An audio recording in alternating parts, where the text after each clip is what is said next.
Hello, everyone. Today is Saturday, November 23rd, 2019. I'm Bob Diebold, Vice Chairman of the Committee for the Global Endeavor.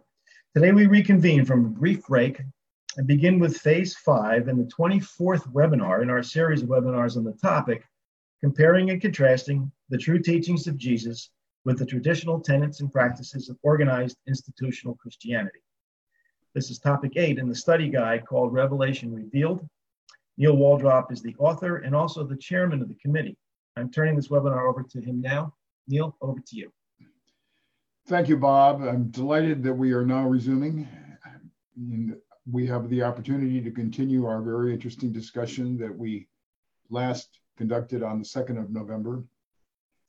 For viewers who may not have been following our series, I would recommend strongly that you download the document that we will mainly be discussing today, which is to say my essay, Living the Real Religion of Jesus, which I wrote in June of this year. This document is available on the website of the Committee for the Global Endeavor. The citation is as follows: www.globalendeavor.net. I say again, www.globalendeavor.net. The document is about 2/3 of the way down the page on the website of the Committee for the Global Endeavor, the one that I just gave you. This document, Living the Real Religion of Jesus, is actually an insert into the much longer document called Revelation Revealed, which is the fundamental basis for our series. The page numbers in the document that we will be reading are noted as an insert into Revelation Revealed, and we will carry out this insert at a later stage when we issue a new edition of Revelation Revealed. Now, because those of you who are watching do not have the option of asking questions while we are going along, we offer you the possibility of sending us in a question or two by email. If you wish to do that, you would use the email address listed at the bottom of the homepage of the Committee for the Global Endeavor, namely info@globalendeavor.net. I should explain that in this case, as in the description of the website, the word Global Endeavor is treated as a single word without any spaces or punctuation in the middle. Now, if you send us a question, we reserve the right to edit the wording of that question, and we may decide to use it in some future webinar of ours. If we do that, then your question will be the basis for a discussion among all participants, and you will not get an answer just from me personally. So having concluded the procedural elements, I will now start the substantive discussion, and by exception, we will start with comments that Bob Diebold has asked to make, comments in effect that he developed after reading the summary of our webinar on the 2nd of November, and in particular that relate to ideas pertaining to language and wording. Bob, over to you. Thank you, Neil. Thanks for indulging my time here. this is not normal. We normally start off with what you've got in mind here, but being that we've had such a long break of about, at least two Saturday webinars, and I've been myself on vacation, which was primarily causing some of that break there, that I thought it would be good to start out with trying to make a connection from the last webinar to this one, and to kind of explain that what I had to do was to go back to your summary, Neil. And for those listeners, either now or in the future, I would point to those summaries as being actually elegant, factual, and necessary. If you're going to go visit these things for the first time, it's really helpful. I found them very helpful this time, and kind of noticed that there was a sort of a hanging piece that I sort of wanted to speak to. Most of the webinar was based on mind, and Neil, your concept and ideas that the mind arena of choice, of course, is an entire section, in our revelation. But the statement that the Melchizedek makes in paper 103, where he says, man experiences matter in his mind, he experiences spiritual reality in the soul, but becomes conscious of the experience in his mind. We chatted quite a bit about that, and some of the panelists gave some anecdotal discussions. The true teachings of Jesus, which is what we're really discussing here, talk about personal spiritual experience. Jesus stresses that, and the Revelation really spends a lot of time discussing the idea of experience, and the fact that we have a very difficult time explaining these experiences because we're experiencing them in our soul. Just that particular sentence in itself, we spent quite a bit of time last webinar talking about it, but that hanging chad, Neil, was something that, and I'm going to read what you had, what you have here in the summary. Quote, the true challenge of the religion of personal spiritual experience is to find appropriate methods that will enable us to overcome and transcend the diverse characteristics of language itself so that we can enhance our receptivity to and respect for true spiritual experience, the realm of human life that can inspire and unify all of God's children, all human beings who share the planet Urantia. So the midwayers tell us that this doing the will of God is nothing more but sharing the inner experience. Well, what is experience? I'll end on that thought and throw it out to the rest of the group to talk about it if they'd like to. But there was one thing that the Melchizedek also says in paper 99 early on, where he says that the primitive man danced out his religious convictions. Modern man thought creeds and dogmas to create the religious faith, but future religions are going to have to live it out for the brotherhood of man, service to the brotherhood of man. And the one statement that was really interesting that I thought that some of our panelists had brought up last week about these spiritual experiences, these personal spiritual experiences, as being ineffable, very difficult to describe. In that paper 99, at the very end of that sentence, or I should say of that paragraph, there's a sentence that says, it is high time that man had a religious experience so personal and so sublime that it could be realized and expressed only by feelings that lie too deep for words. Now, we talked about that last week, and I think we came up, or at least I did, with, sometimes the revelators had to give us some terms that were trying to express a concept.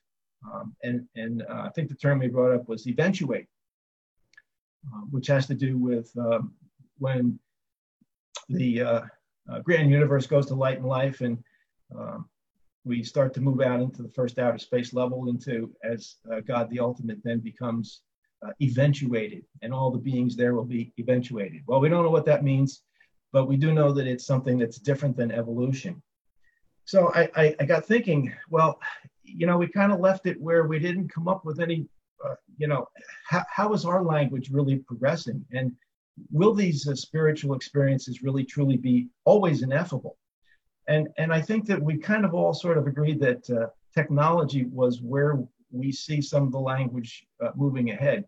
And I thought of one other thing. This is what I wanted to throw out here today to and thanks for indulging this. And it's the term cybernetics.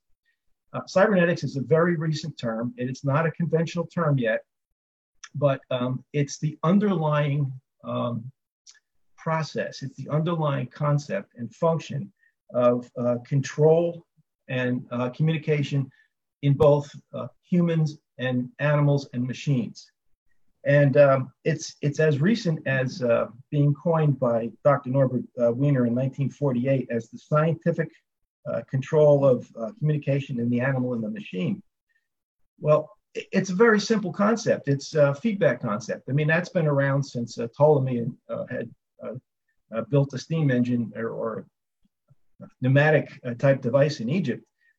But the entire idea of feed forward, feedback, negative and positive feedback is everything from our cruise control in our cars to the GPSs that we use to our cell phones, to everything that we do to radar controlled guns of war, for example. Everything is cybernetic today, absolutely everything, including understanding how the human body works. And so every subject today, from biology to sociology to cosmology to even sports, kinesmatics is all based upon a cybernetic thought.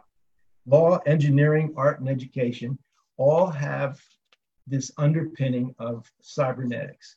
So in fact, what my point is here is that there are, and I'm sure everybody can come up with a term or two that is all encompassing of a concept that subsumes almost a larger experience of life. Now, will that move into our religious aspect?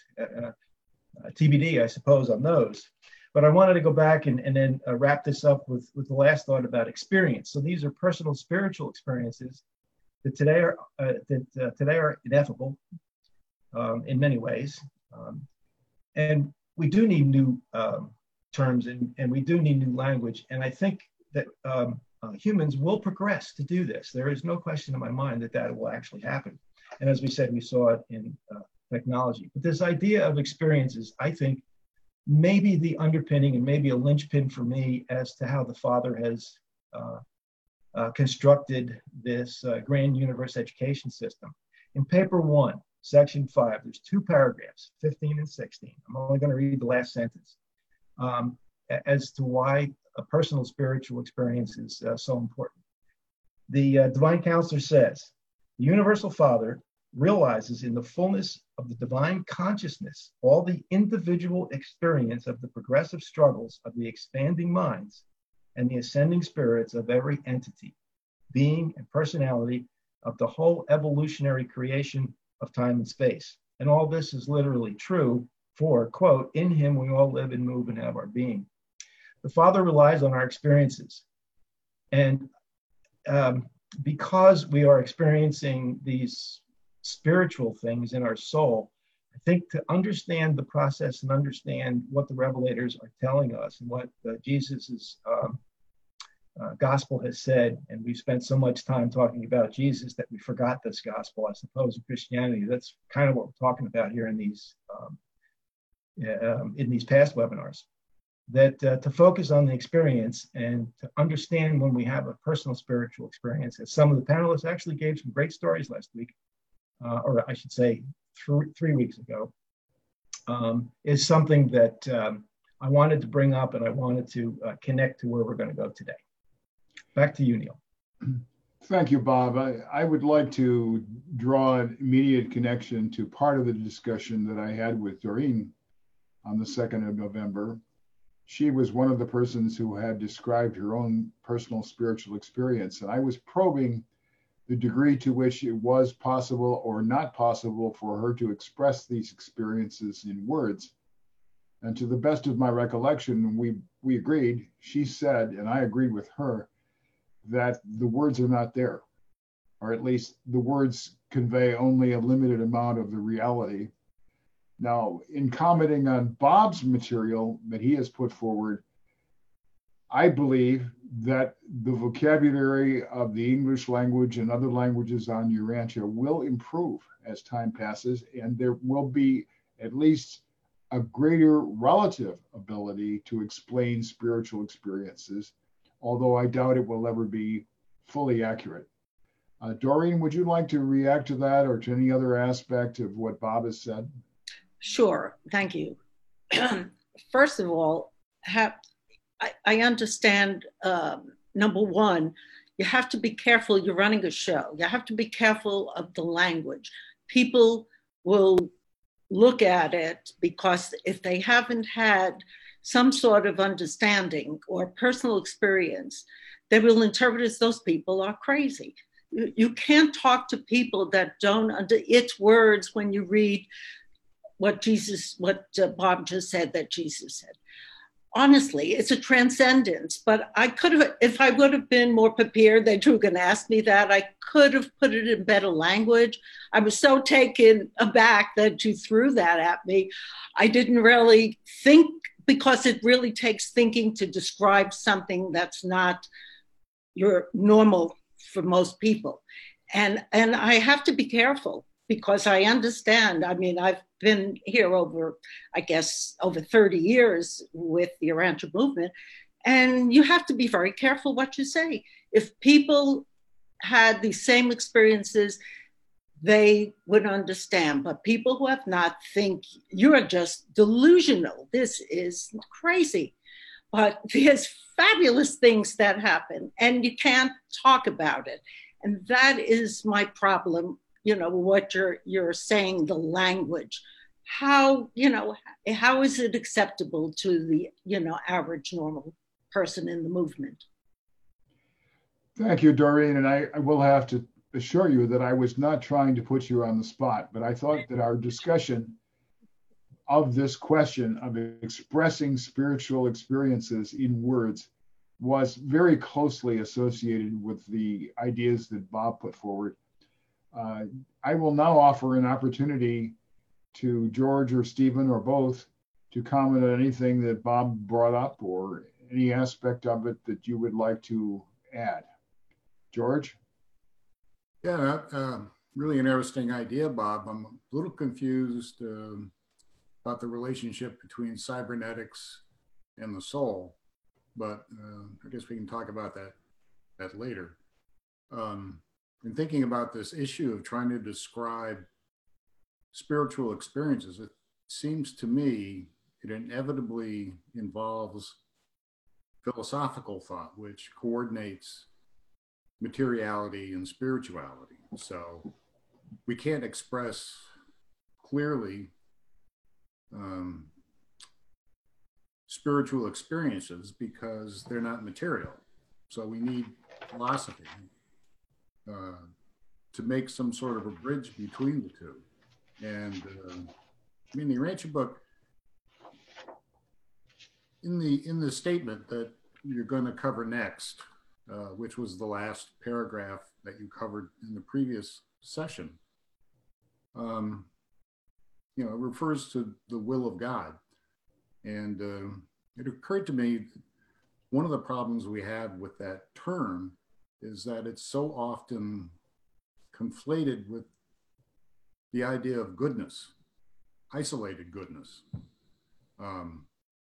so that we think our moral assessment of what's good and bad, that is our wisdom, we so often assume that our ideal of the good is the divine ideal, and yet it's not. I mean, God's goodness is not isolated from his truth, beauty, goodness, and loving nature. So the difference, when evolutionary religions tend to think just in terms of what's good and not good, what's righteous moral behavior and what's not righteous behavior.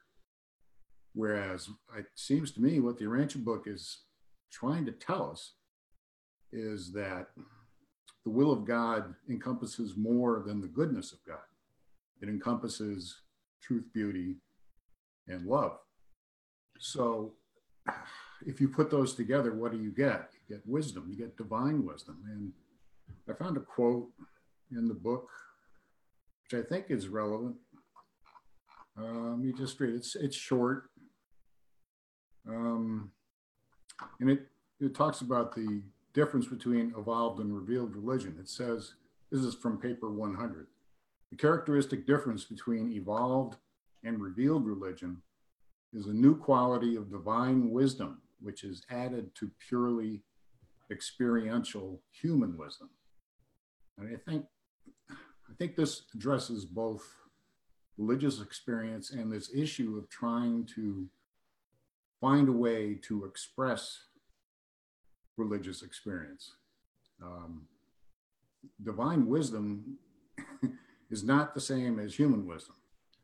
So to the degree that we try to emulate what we perceive as the divine wisdom that's presented by the authors in the Urantia book, to that extent, we're elevating our awareness of spiritual experience and perhaps inevitably finding a different sort of language or description, way to describe our experiences. I'll leave it there. Thank you, George. I agree with the thrust of your remarks, and I would say that in addition to being insightful, they have the merit of calling attention to some of the ideas that are in the concluding part of the paragraph that we are on the verge of reading.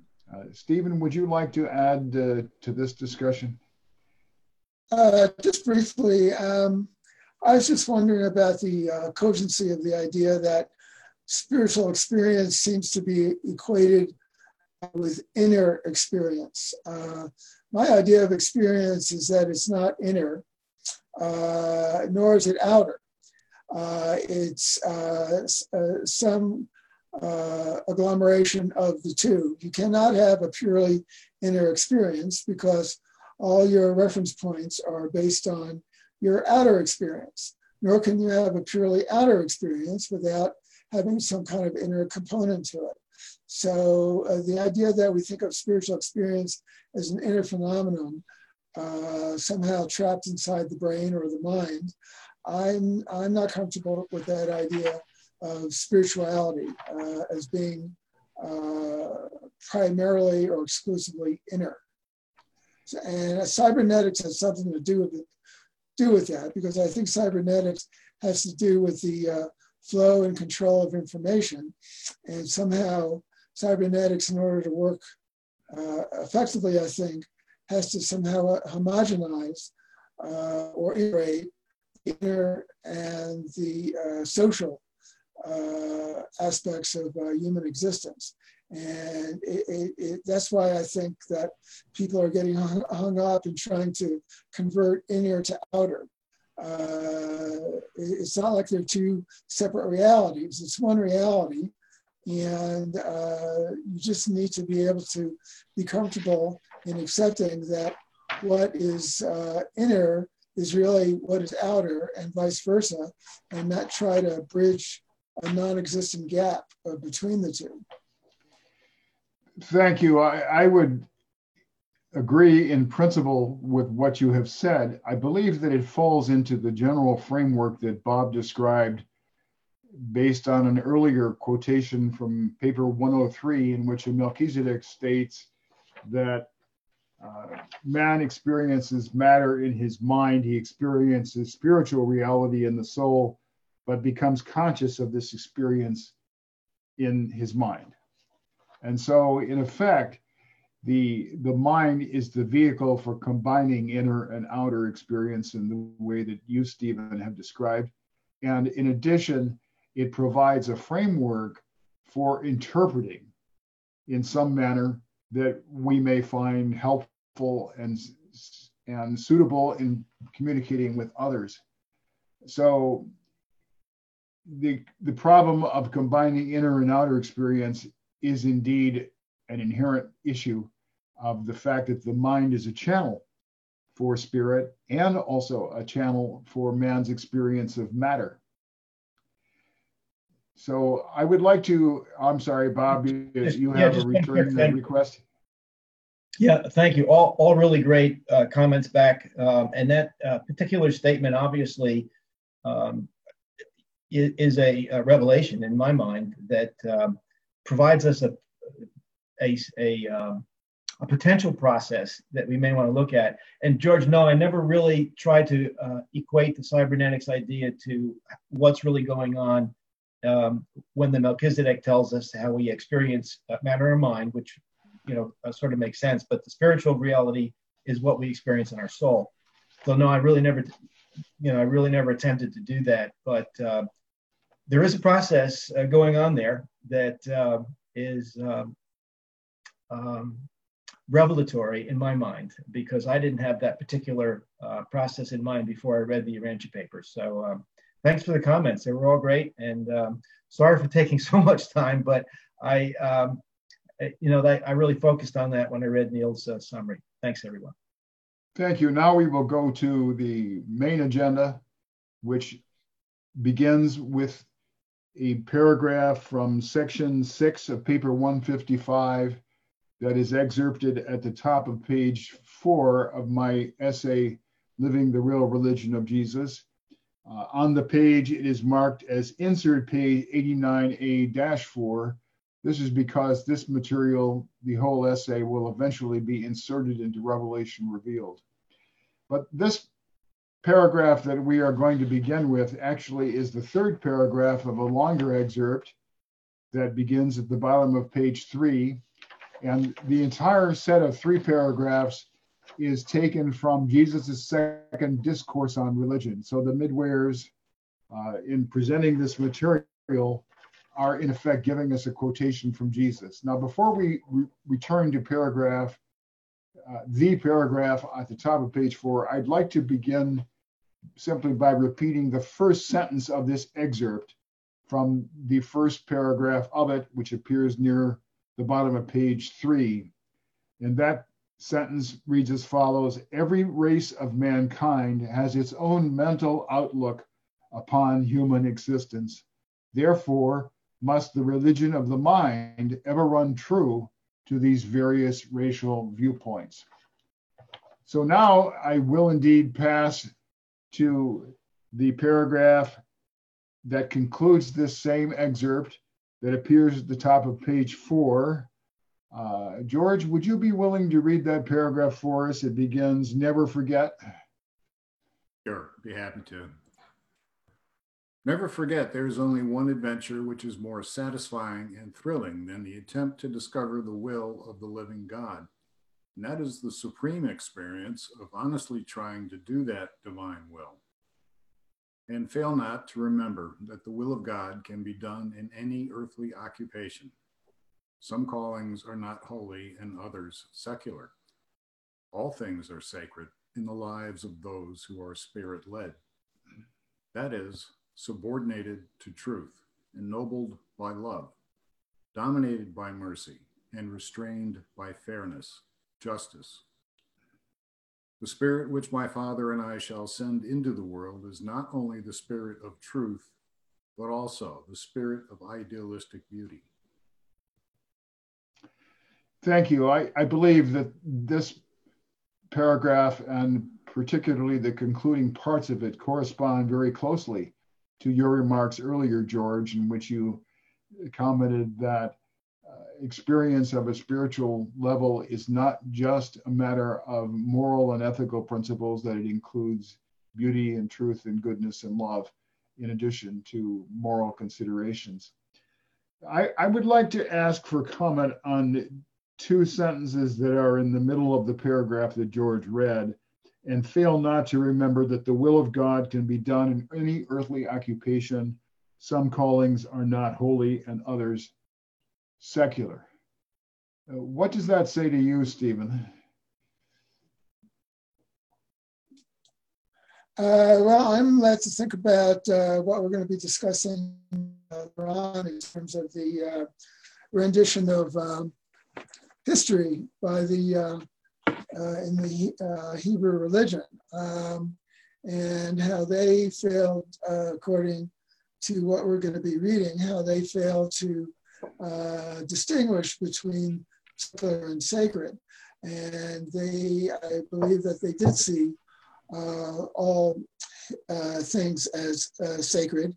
including the processes of their history as a people in relationship to God. So I don't particularly.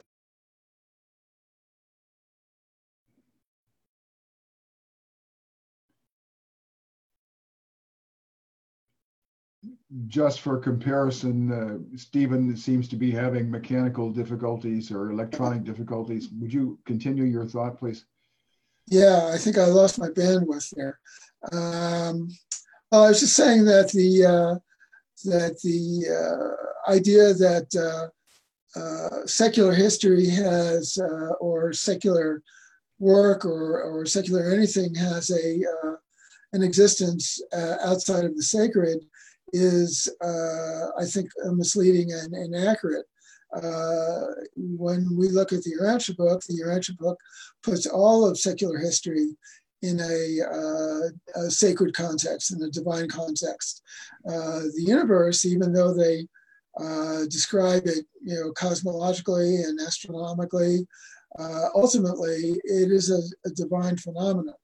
So we can artificially separate the secular and the sacred, but in certain aspects, it's inaccurate to have an idea of the secular outside and separate from the reality of the sacred.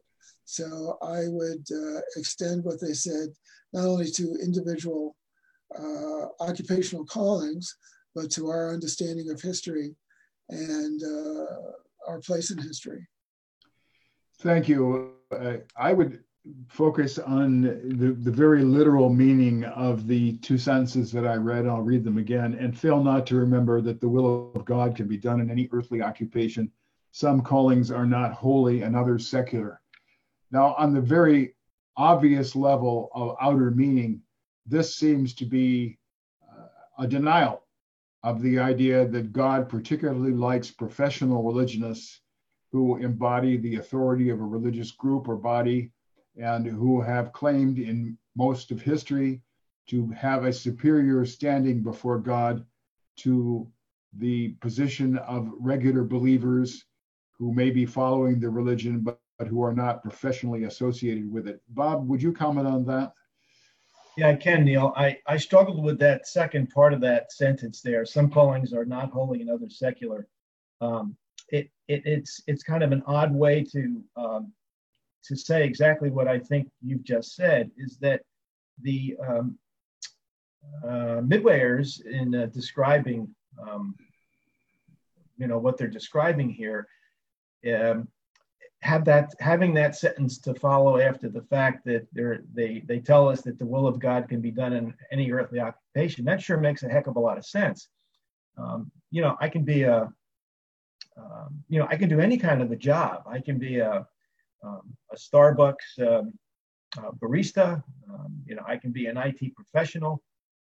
I can be a refuse truck driver, and I still have these human experiences that will take me into situations that will cause me to be able to do what's in those next sentences, and that try to be spirit-led. I can still be spirit-led if anything I'm doing.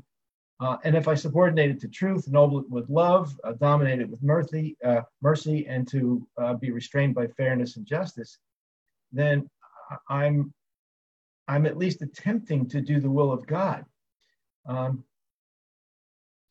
So I think what you just said is that it's kind of a rebuke on the authoritarianism of those that claim that they're holy. They're the intercessors to the individual, but it's the experience that counts. And what I had read about the Universal Father, in that in the fullness of the divine consciousness, all the individual experience of the progressive struggles of the expanding minds and the ascending spirits of every entity.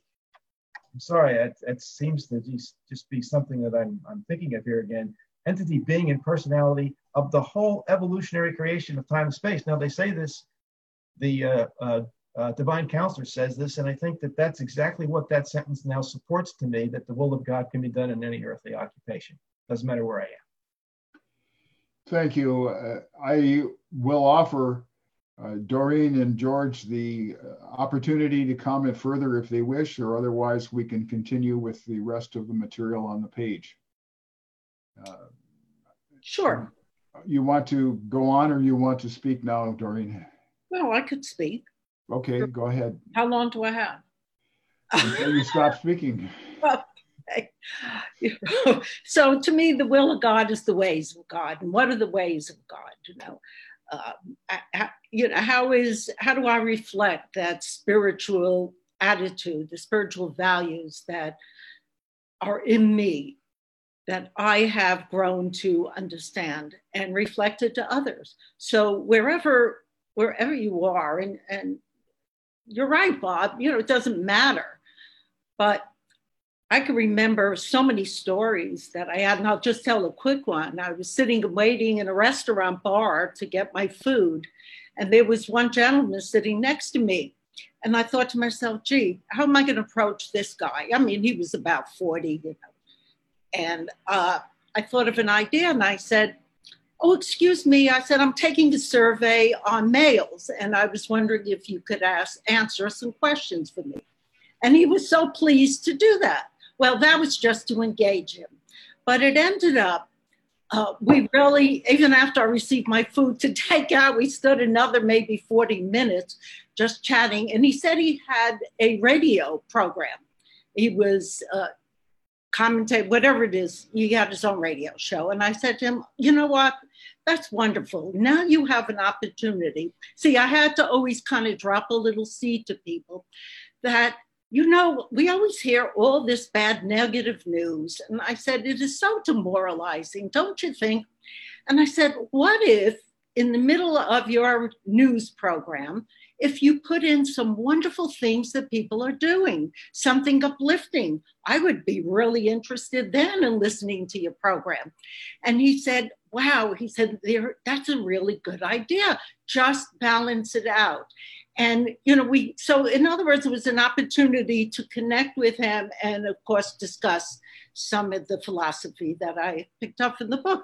But this is the seeds as you go along. Look, God loves us, and we're all connected. And I never see, if I look at people, I don't see the separation.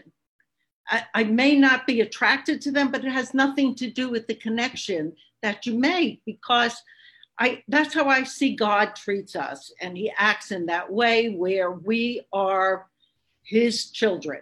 And if I have a father, a common father, then we're all connected. We're all siblings. So I have to treat people that way. And that's how I believe that I can, at least do the will of God in minor ways, little bit at a time. Thank you for hearing me. Well, thank you for expressing your approach, which I agree with you, does embody your own approach to doing the will of God as you walk around and see people and encounter them in everyday life. That's great. George, are you inclined to comment further here, or can we say that your previous remarks about truth and beauty and mercy and so on are largely related to the paragraph that we read? I think I'm good. Okay. Let's go on now. And I'm sorry, Stephen, go ahead. Yes. Just briefly, I don't see any indication in that paragraph that they're talking about ecclesiasticism when they talk about callings that are holy and not and secular. It's explicated, I think, in the very next sentence when they say all things are sacred in the lives of those who are spirit-led. Okay, so it's not that they're criticizing some professions that consider themselves more holy than others. They're saying that all professions are sacred if they are spirit-led. So I think you're imposing a framework in that paragraph that does not exist. I think Bob was more accurate in putting emphasis on that than the emphasis that you placed on it. I don't see that in that text. Thank you. You are, of course, well entitled to give your own interpretation. I think the statement that some callings are not holy can easily be understood to relate to professional religionists who declare that their callings are holy and holier than other callings in life. And that was my impression, but you're obviously entitled to your own impression. I would wonder now, Stephen, if you would do me the service of reading the two paragraphs of the text on page 4 that follow. It's a paragraph. The first one, it starts off with the temptation to construct, and then the next paragraph is Islamic military conquest. Okay. The temptation to construct a social, cultural, and political context that embodies and advances one's own mental outlook upon human existence is a widely shared impulse, perhaps even amounting to a cultural imperative. For example, the warfare endemic throughout the middle years of the 7th century caused the armies of Islam to advance through Syria, Palestine, Egypt, and the coastal regions of North Africa. And this mostly accompanied by an effort to evangelize on behalf of all of Islamic beliefs. Although in fairness, we should concede that this took place gradually, mainly as a result of social pressures occurring in everyday life and individual appraisals of advantages and benefits, not by immediate compulsion. The new rulers were content to levy a special tax on persons who observed other faiths, mainly Judaism and the divergent strands of Christianity that different groups of believers espoused at the time. Islamic military conquest then traversed the Straits of Gibraltar so as to dominate almost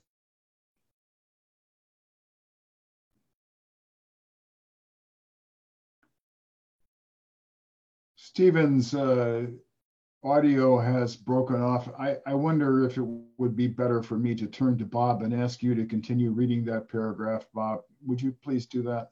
Sure, I'll Islamic start. military conquest. I'll start the second paragraph.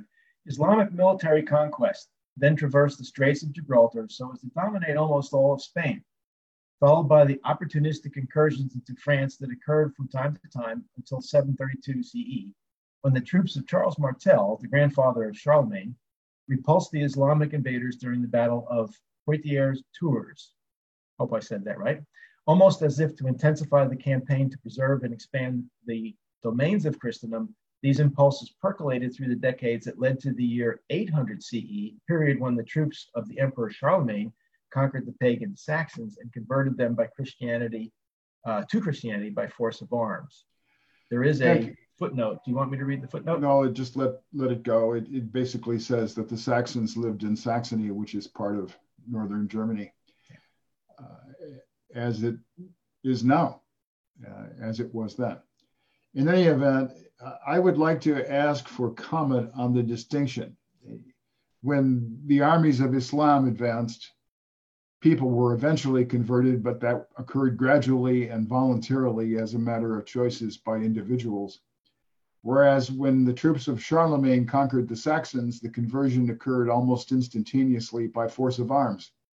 The Saxons were compelled to convert to Christianity. It was not a question of individual initiative. It was not a question of being an option. Why did this happen differently under those two circumstances? Why did the Christians who conquered the Saxons compel them to convert to Christianity, whereas the Islamic armies that conquered the regions that they conquered did not compel the immediate conversion of the people living in those areas?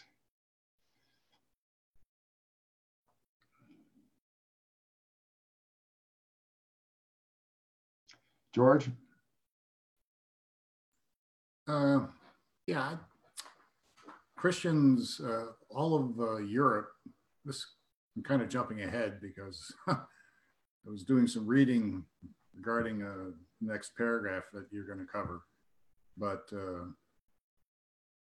all of the Christians in Northern Europe or Northern Central Europe were essentially Andites, as we're told. And the Andites, the blend of the Adamites and the Nodites, they say they characterize this strain as highly capable and militaristic aggressive.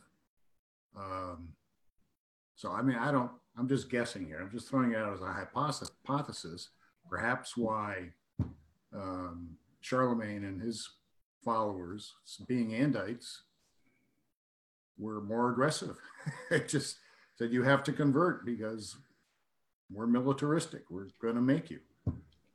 George, that's an interesting hypothesis. It may certainly be part of the answer. I would suggest that what we have is a distinction that is somewhat related to earlier trends affecting Christianity as a state religion, the linkage of church and state that we discussed from the time that Constantine favored Christianity as the religion of imperial Rome. And that in effect, the tradition whereby the government, in this case, the Emperor Charlemagne, imposed religion was related to the idea of the liaison between church and state that had been part of the heritage of Christianity. Bob, does that make sense to you? All right, Bob, I'm sorry, George, you can come back on that. Yeah, no, I was just gonna, that whole issue, your essay on Romanitas, essentially that traces, they say it's the people who make the culture and the civilization. It's not the other way around. And the people who dominated Rome were Andites. So again, this drive towards uniformity, control, this militaristic, aggressive outlook towards life, from what they say in the book, I believe you can trace it back to the Andites, who were essentially the white race, is the way they describe it in the book. So that's not to disagree with what you said. It's a way of saying that the Romans were like that in significant part because they were Andites. That's interesting. I certainly believe you have identified a part of the answer that I respect. Bob, do you wish to comment on this? Yeah, I think George throws out a very interesting theory here. We've discussed this particular idea because that's what the Revelation gives us. It gives us this scaffolding of history that we can deal with that runs right from Adam and Eve's 36,000 BC lineage. So it's certainly one that needs to be considered. And I when you asked the question, I was thinking of Constantine. He had these fractious and bumptious, as you wrote earlier, folks that he needed to get on the same page, so to speak. But he didn't do it at the point of the spear. And I think maybe those are lessons learned is the first thought. And then, as you mentioned in your theory, that the tight connection between between the state and religion certainly fostered that. So question probably requires some theory and some deep research, but just for trying to answer it, and I think George has a very valid point here also. Thank you. Thank you. I would supplement your historical comments and my earlier reference to Constantine by pointing out that even though Constantine did not oblige the subjects of the Roman Empire to convert to Christianity, that happened about 60 years later on the part of his successor Theodosius, who made Christianity the sole acceptable religion in the Roman Empire and required people to observe it. So that process had become associated with the Christian tradition in Western Europe, and it was an inheritance, in effect, that, in my opinion, influenced the Emperor Charlemagne and his soldiers. They could not imagine that anyone under their dominions had any religion other than Christianity, because they looked upon Christianity as the religion of the government of the country. Country in a broad sense, it was really an imperial domination at the time. In any event, I would now like to, excuse me, I would now like to go on to the next paragraph near the bottom of page 4. Neil, can I I'm sorry, Stephen, I didn't realize that you wished to add, but go ahead. Yeah. I think another possible factor there was that the Christians really believed that they were saving souls. They were determining they were doing all the people that they converted, they were doing them a big favor by bringing them into eternal salvation. That without the conversion to Christianity, these souls would have been doomed to eternal damnation. And that's what they believed. I don't think that the Muslims had that belief. And so their conversion imperative was of a completely different nature. And they didn't believe that if these other people did not convert. Lost him again. I respect Stephen's point. Are you coming back on to? Yeah, I was just about done. I'm sorry about that. Sure. They didn't have the same conversion imperative because they didn't have the same scheme of salvation that Christianity had. So that was probably a factor.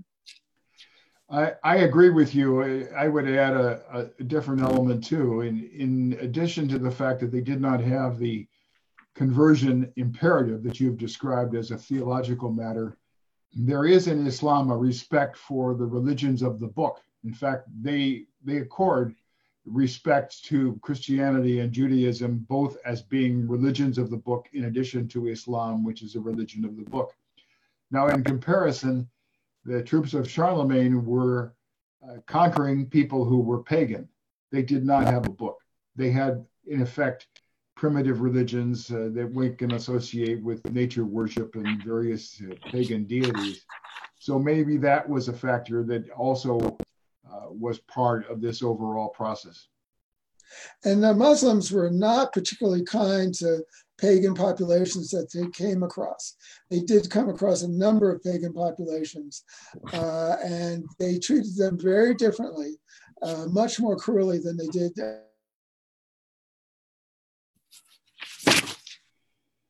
I think I can complete his sentence much more cruelly than the Muslims treated people who were either Jewish or Christian and therefore fellow believers in a religion of the book. Let's go on to the next paragraph.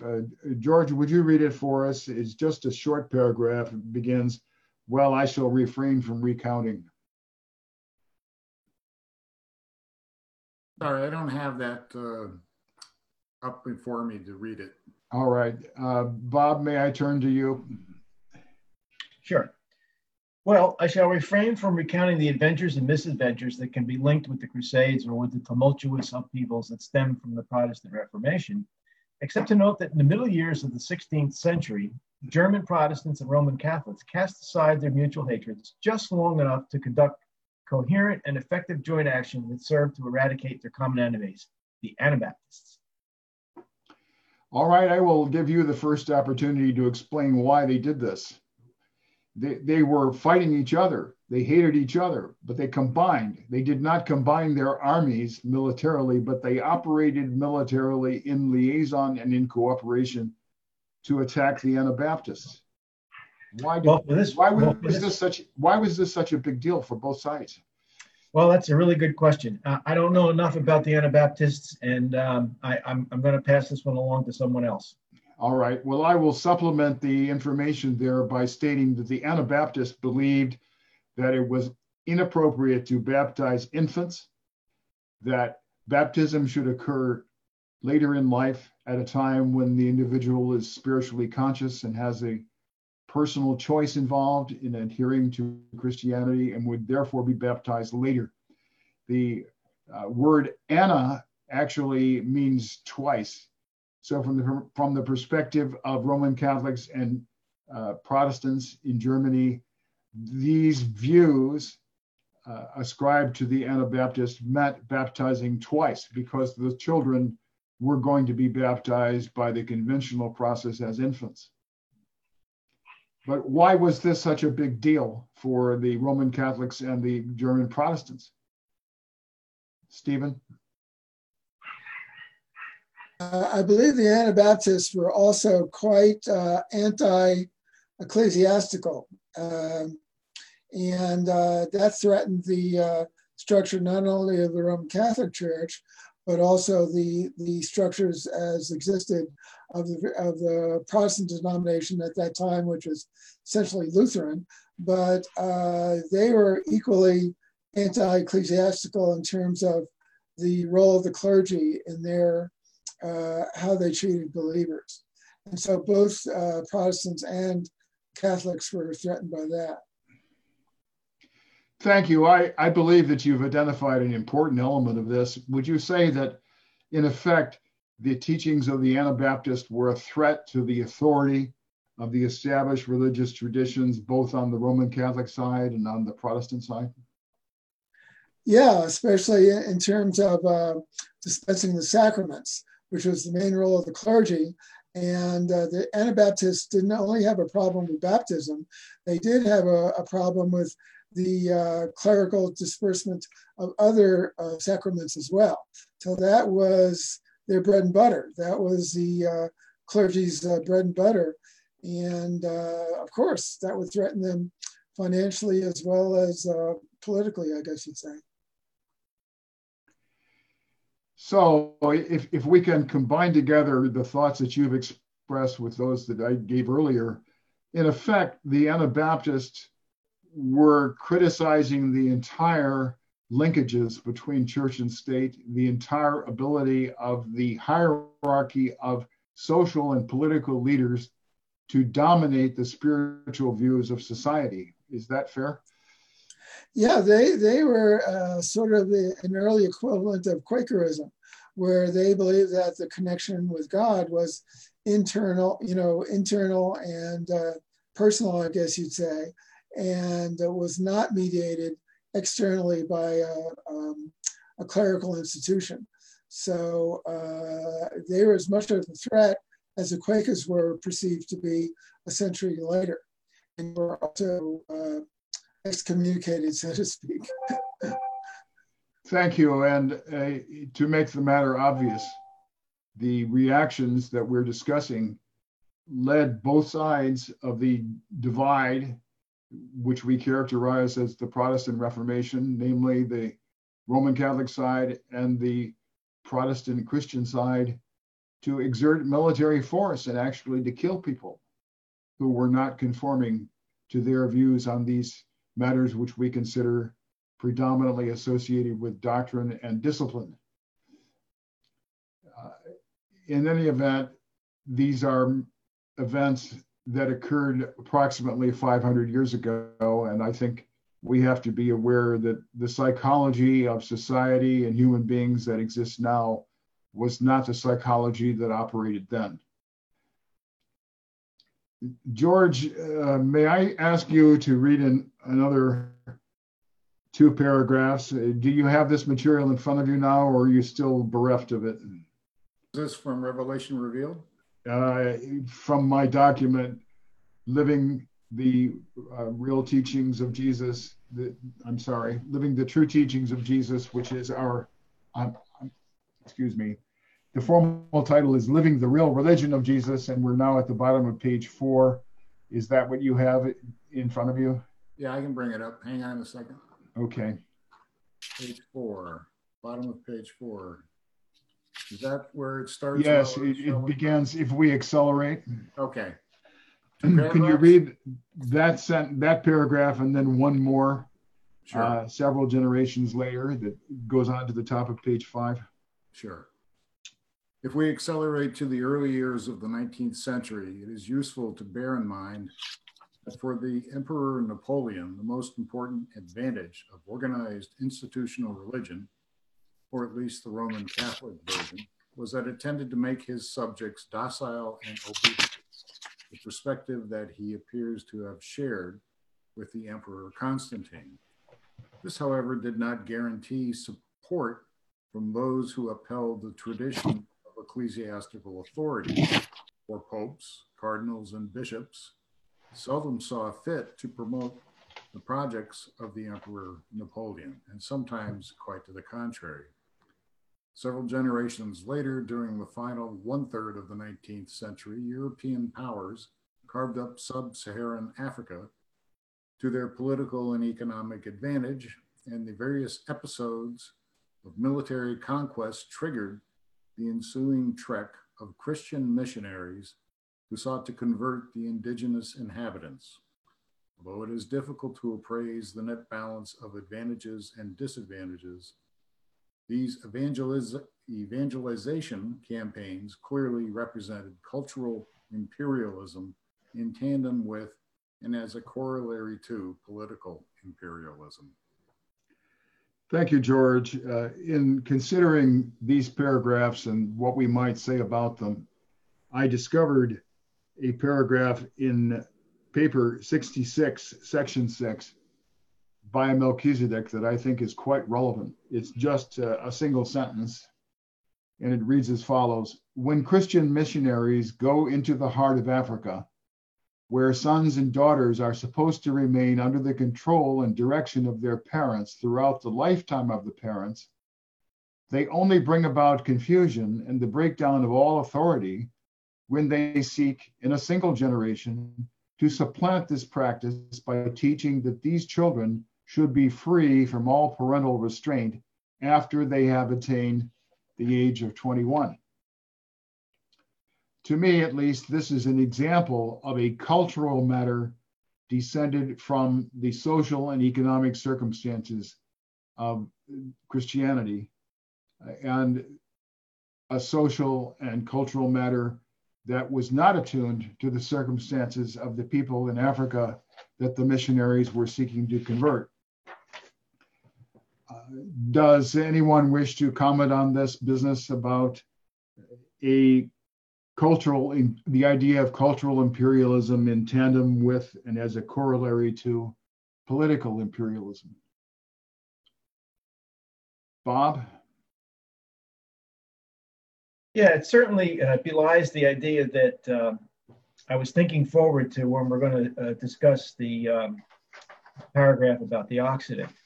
You know, obviously, Western thinking is clearly integrated with church and state, and you know, it's a bidirectional movement between you know, the cultures. And seeing in that paragraph there when we talked about the Protestants and Catholics having common enemies there in the Anabaptists, there's very similar situations when we get you know, into these situations like cultural imperialism, as you know, as we're discussing, colonialism, etc. So the wide sweep of history, as we look forward into colonialism, is obvious that this Occidental approach of the tight integration of church and state is something that is paramount to our thinking here. Over. Thank you. Does anyone else wish to comment on this particular concept? All right. I see no request for an opportunity to speak, and therefore I will proceed myself to read the next two paragraphs. They're basically a narrative. It begins, the missionaries who operated in the British Empire were almost invariably Protestant, whereas Roman Catholic clergy assumed such tasks in the colonial dominions of France, Belgium, and Portugal. In the French Empire, these evangelical efforts involved at least an implicit paradox, for the Third Republic was avowedly secular and sought to disentangle itself from the overtones of the active partnership with organized institutional religion that had pervaded the preceding royal and imperial regimes. Nonetheless, the civil officials of the French Empire could not and did not impede the efforts of Roman Catholic missionaries in sub-Saharan Africa, for French law and tradition recognized their right to hold and express religious views, as enshrined in Article 10 of the Declaration of the Rights of Man and Citizen, dated August 26, 1789, quote, "No one should be disturbed on account of his opinions, even religious, provided their manifestation does not upset the public order established by law," unquote. Please permit me to emphasize that I have not subjected you to this brisk, selective, and highly subjective excursion into highlights of history in order to foster intellectual insights that might illuminate these events. The main point is far more general. Religion almost invariably follows the flag, at least from very broad perspectives.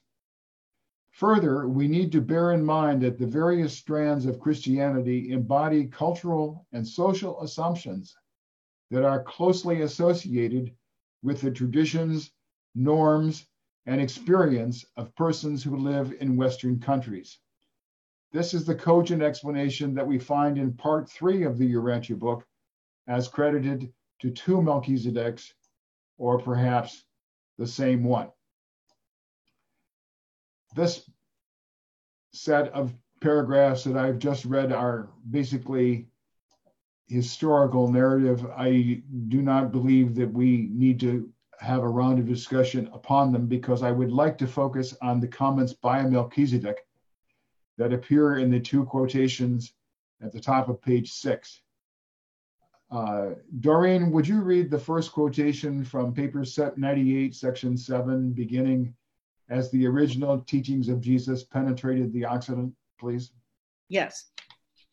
As the original teachings of Jesus penetrated the Occident, they became occidentalized.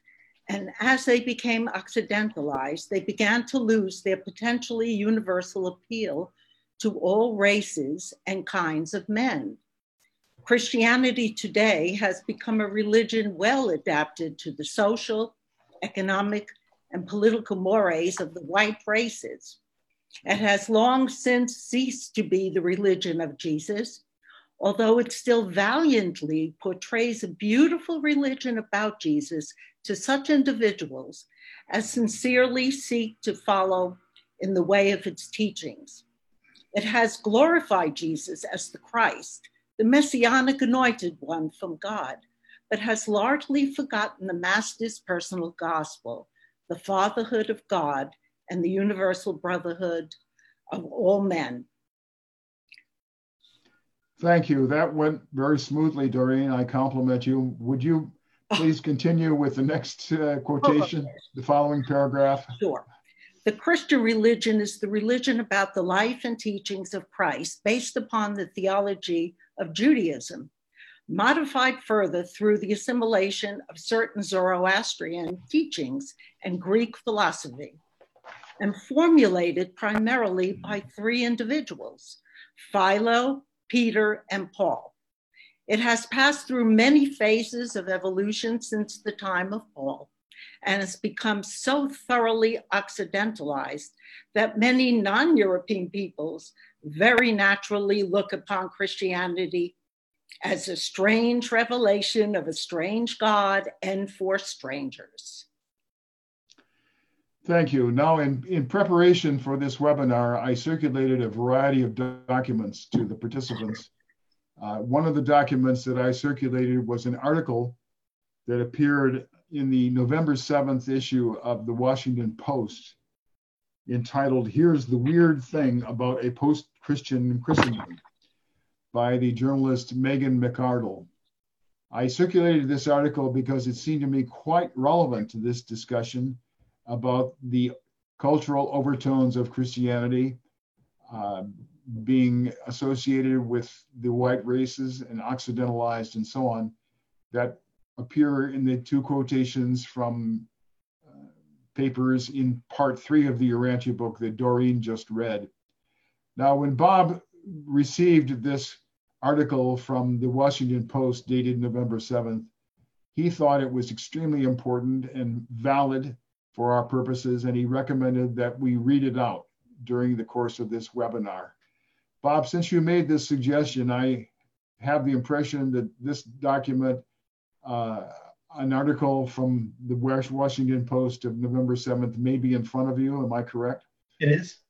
Would you begin that article and read the first 3 paragraphs, please? Yeah, let me just make a comment about why I thought this was so relevant. This whole idea of occidentalization that the Melchizedek brings up is seen a couple of times. In paper 94, they talk about these occidental dogmas and doctrines, and paper 98 kind of puts a scaffolding out as to what those might be. But I was still puzzled a little bit. Okay, what's the real difference between the Occident and the Orient, et cetera? So when this article came out, it was like, okay, I'm getting one aspect of it. So that's why I thought it was good. So I will read. Thank you. Okay. About 10 years ago, psychologists Joe Henrich, Stephen J. Heim, and Anna Lorenzian at the University of British Columbia pointed out something odd. Virtually all research psychology studied only the countries they dubbed weird: Western, educated, industrialized, rich, democratic. Given that only 12% of humanity lives in such a place, the researchers wrote in their 2010 paper, "The Weirdest People in the World." Members of weird societies, including young children, are among the least representative populations one could find in generalizing about humans. Weirdos are more individualistic and independent, less conformist and obedient, more likely to favor, quote, impersonal prosociality. The idea that one set of moral rules should govern how you treat everyone, from the most distant stranger to your nearest kin. This seems normal to them, but in a global context, weird people really are extremely weird. And as modernity erodes the last vestiges of traditionalism, they're probably getting weirder and weirder by the day. Thank you. I would pause here by emphasizing that this acronym WEIRD is a construction that the authors of this study, and likewise the author of this article in the Washington Post, have employed. WEIRD consists of the 5 letters that begin the words Western, educated, industrialized, rich, and democratic. The article, as I said earlier, is entitled, "Here's the Weird Thing About a Post-Christian Christendom." Now, I've had some difficulty with the request to Stephen to read. I don't know whether, I think it would not be safe to ask you to read. You've had some cut-offs in audio service. George, do you have this material in front of you at the moment? I do. All right. Would you read the 2 paragraphs at the bottom of the first page of that? It begins, "This is well rather odd, and the world abounds," please. Sure. This is, well, rather odd. How did we get so weird? Christianity, says Heinrich, now at Harvard University, in a paper published Thursday in the journal Science with co-authors Jonathan F. Schultz, Dunham Barami Rod, and Jonathan P. Beauchamp. More specifically, Western Christianity, the number of years that one's ancestors were exposed to the medieval Catholic Church correlates pretty nicely with things like social trust, creativity, and willingness to do things like donate blood, and correlates negatively with traits such as nepotism. The world abounds in spurious correlations, of course, but the authors of The Church, Intensive Kinship and Global Psychological Variation propose a very plausible mechanism. The Catholic Church's extreme obsession with incest, which isn't found in the Eastern Orthodox branch. The Church kept banning marriages between more and more distant relations, up to 6th cousins, which smashed the tight kin-based networks common to agricultural cultures. Thank you. I would like to comment slightly about this. During the Middle Ages, the Roman Catholic Church seized authority over marriage and adopted many rules pertaining to it. This trend actually emerged after the year 1000. And among the rules that were enforced rather strictly were prohibitions on marrying someone who was a close relative. So this paragraph that George just read mentions up to 6th cousins. I'm not sure I could explain what a 6th cousin is. I have enough trouble with 2nd cousins.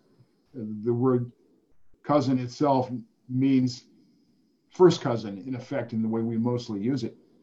But to get to 6th cousin would involve a genealogical network that would go back quite a few generations.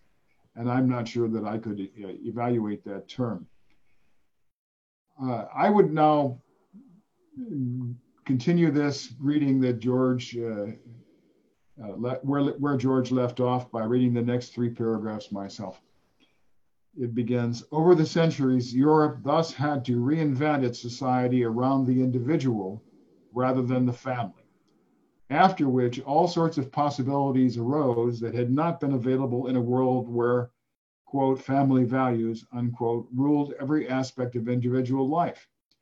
Ironically, one of these possibilities is not being religious at all, which is where weird societies seem to be heading. Of course, annoyed Christians have long pointed out how much secular liberal morality owes to Christianity, though they don't necessarily specify that this includes the very values that are now undermining religious traditionalism throughout the West. Militant secularists might enjoy the irony, though they might also bridle at the implication that they owe their most fundamental values to church fathers such as Augustine of Hippo, that they are arguably merely completing the revolution started by those men of God. As that revolution nears completion, we might ask what Christendom will look like when it is almost entirely scrubbed of Christ. Will it extend the trends that have accompanied the long secularization of the West? More prosperity, more liberty, more happiness? Or does weirdness need a certain amount of old-fashioned traditional morality to keep it from spinning into insanity? I think this is a good point to stop and ask for comments about this idea.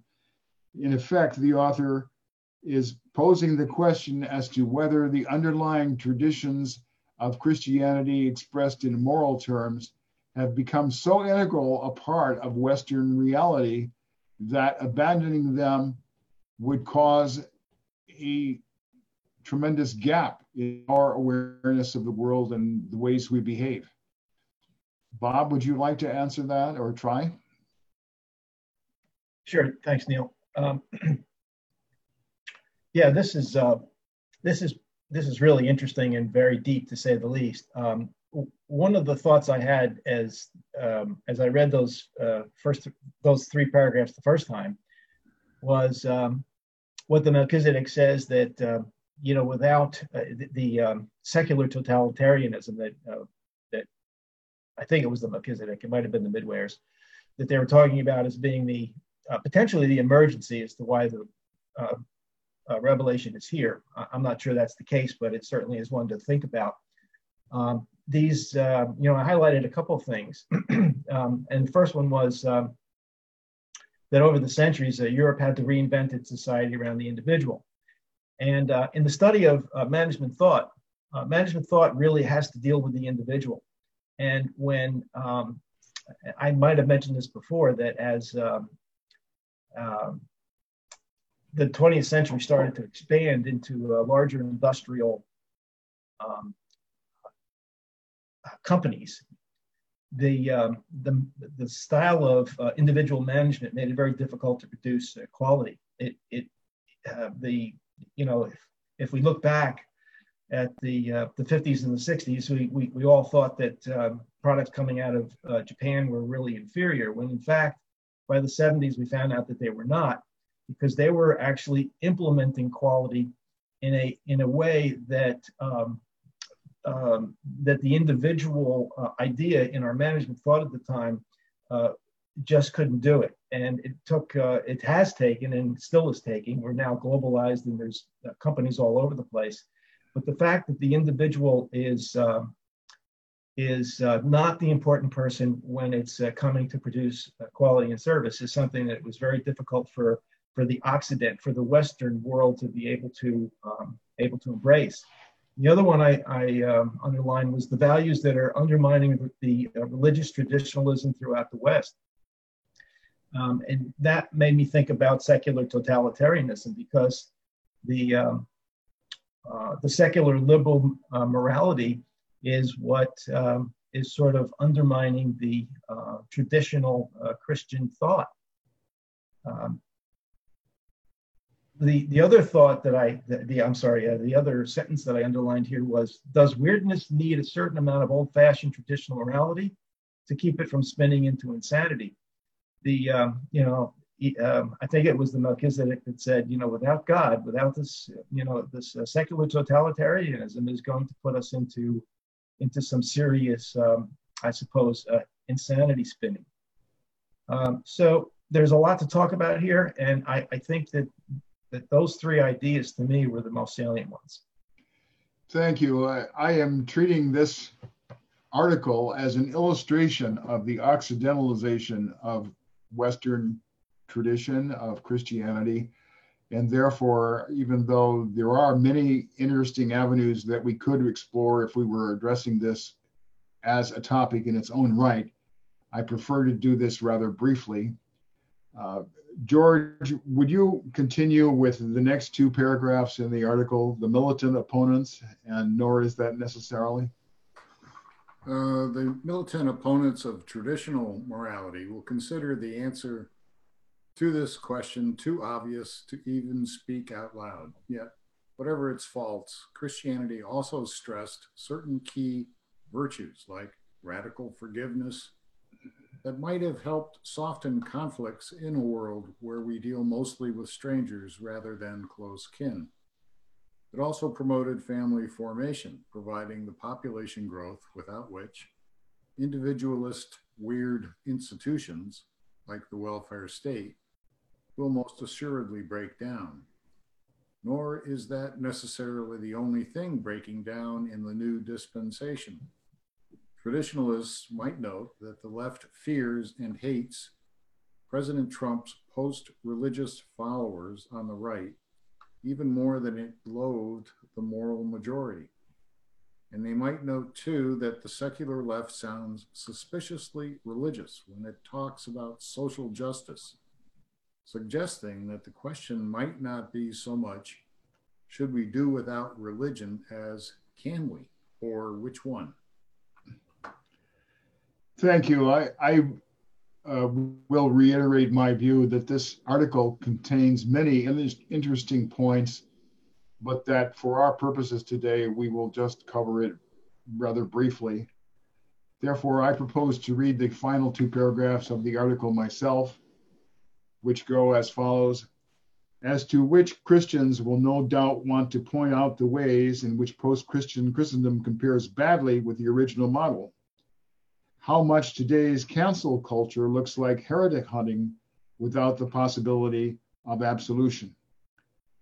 Speaking of which, they could suggest too that an epidemic of loneliness and deaths of despair might be what you'd expect from a society that reified the individual without stopping to consider that humans were neither created nor evolved to be truly self-sufficient.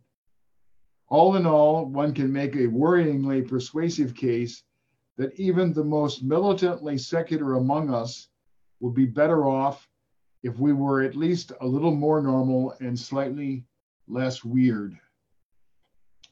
All right, gentlemen and lady, I think if I have to summarize this article myself, it seems to me to center on very specific practical traits of Western society.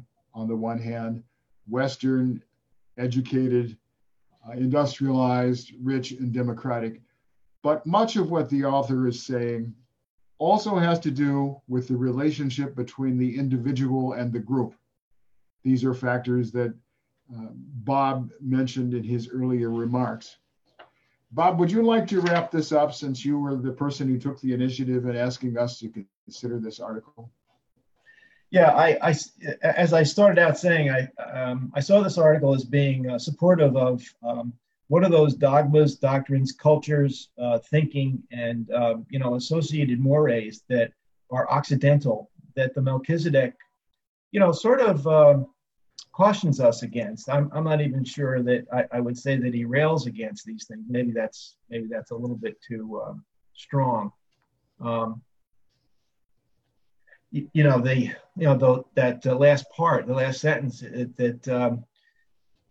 where he says it has passed through many phases of evolution since time of Paul, Christianity that is, and has become so thoroughly Occidentalized that many non-European peoples very naturally look upon Christianity as a strange revelation of a strange God for strangers. That's pretty strong language to say that. How does 12% of of the population of the planet caused the Melchizedek to say something like that back in 1935 or 34, whenever this was actually written, or possibly before that. So have things changed since then? Yes, but this idea of what is Occidentalization was something that I struggled with for quite some time, until I actually had an idea here out of this article that said that, oh, okay, the strength of, or the time in Occidentalization shows you that some of these values and traits are either strong or weak. So it's a topic of much further discussion, and I think that the article just sort of started out, but definitely pointed back to what the Melchizedek was saying here. Thank you. All right, Doreen would now like to contribute, please. Yes, we read something in that quote, that you had in the box. And we're talking about a lot of things, but we're not talking about what was the religion of Jesus, to contrast all this negativity. And I just wanted, if you don't mind, just to put that in, because I think to recognize what was the real teachings compared to everything else that has taken place since. So, first of all, the message that was preached was spiritual gifts, promised spiritual gifts to people that went beyond their everyday life's experience, and promised also immortality. So a future life which would give them liberation from sickness, from disease, and from poverty, and individual isolation. There's a future for the individual. This gave them hope, and the message of the possibility for a human being to be related to something that is beyond the powers of this world was certainly one great attraction. In spite of all the glories of the Roman Empire, people lived in the world in which there was inequality, great poverty, and immense wealth, on the other hand, of a very few people. There was sickness and disease, and there were no public health services. Doctors were expensive. Now, the Christian community, as we have in the letters of Paul, it said, begins with a formula that is a baptismal formula, which it says, in Christ there is neither Jew nor Greek, male nor female, slave nor free. This is a sociological formula that defines a new community. Here is a community that invites you, which makes you an equal with all of the members of that community. And it doesn't give you any disadvantages. It's a matter of fact, it says it gives even the lowliest slave personal dignity and status. The commandment of love is decisive. The care for each other becomes very important. People are taken out of isolation. If they're hungry, they know where to go. If they're sick, there is somebody who will help them and heal them. So, it's when they took this whole religion and they politicized it and made it all these other conditions, and it just is so degrading to what he wrote. And when I listen and read all this stuff, what's going on today, because I was reading in Europe what's going on today, and certainly they most of the countries there are not going to the institutions anymore because they don't represent anything of a high moral nature to them. And that's the younger people. So, you read all that stuff about what, the older generation and how if they were religious, how it passed down. Well, not today, because there's a lot of information out there that's very contrary. Anyway, I won't hold you up longer, but there was so much stuff that I thought, why are we reading everything like this instead of talking about the most significant things that it's going to uplift the planet? No. Thank you, Doreen. Let me try to do my best with the net question that you have asked. In effect, the premise of my essay, Living the Real Religion of Jesus, is to state rather clearly that we should get back to his real teachings instead of all the accretions and overtones of various social and cultural matters that have been infused into these teachings in various forms of traditional religion. And so your question about why are we talking about all these other things, in effect, we are talking about them as a way of distinguishing the true teachings of Jesus from everything else that was loaded into the traditional Christian approach that may have a social or cultural implication.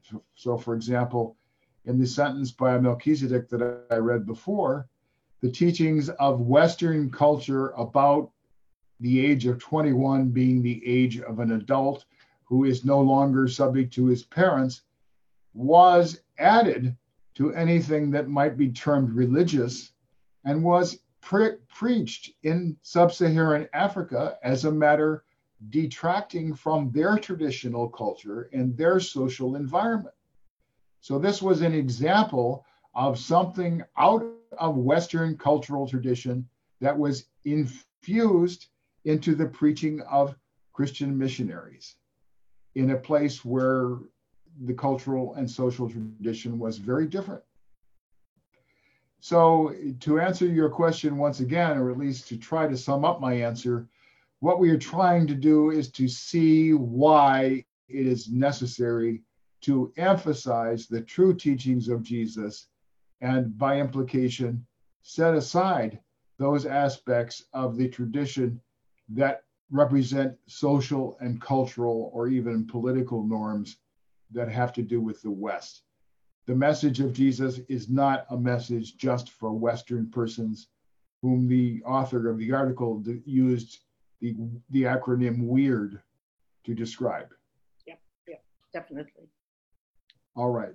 I would now like to turn to the first question of those that I circulated to all of you. These are questions pertaining to the two excerpts from comments by the Melchizedek, both of which Doreen has read. And my first question reads as follows. Number one, please analyze and comment on the Melchizedek's statements that A, the teachings of Jesus became occidentalized, and B, since the time of Paul, Christianity, quote, has become so thoroughly occidentalized that many non-European peoples very naturally look upon Christianity as a strange revelation of a strange God and for strangers. So the question is to ask you to analyze those remarks by the Melchizedek and to comment on them. I don't see an overwhelming rush to answer this, so I'm going to have to call on someone. Doreen, you've just spoken at some length and been very very persuasively, so I'd like to get somebody else on the agenda at the moment. George? Okay.